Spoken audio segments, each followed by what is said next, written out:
Hey guys, how are you doing? I hope you guys are doing great. So in this video I'm going to try on this braided wig. If you find this video entertaining or interesting, make sure to give it a thumbs up, comment, and don't forget to subscribe.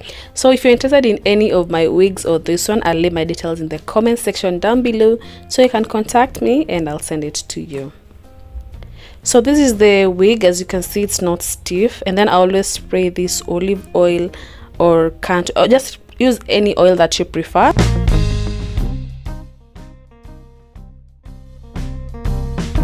It has a band at the back, so when you try it on, make sure the band is at the back and not the front, because if you wear it the other way around, it will just be creating like a different style. Don't wear it like this. Make sure the band is at the back. Because the reason why I'm saying that is because there's a client of mine who was trying on the wig after I sent it to her, and then she was like, no, you haven't sent me the right thing. The band was in front, and then she felt like, I sent her a wrong wig. But just make sure the band is at the back. So photo credit to Aminado Hair. I wanted to create this style, but now mine doesn't have baby hair. And then again, guys, if you want a wig, let me see if you want a wig that has a frontal or a full lace wig. Please note that the price is different, because you have to use a full lace wig.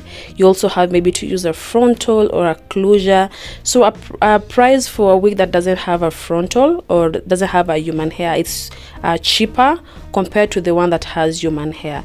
Especially for this style, some of you wanted this wig at a very lower price, when I have to buy closure and use a closure to make it. When a wig has a full lace or a wig has human hair, it's kind of pricey.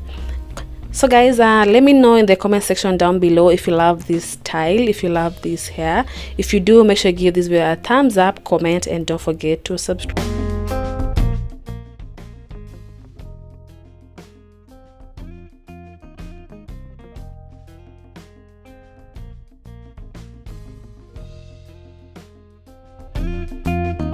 See you in my next video. Bye.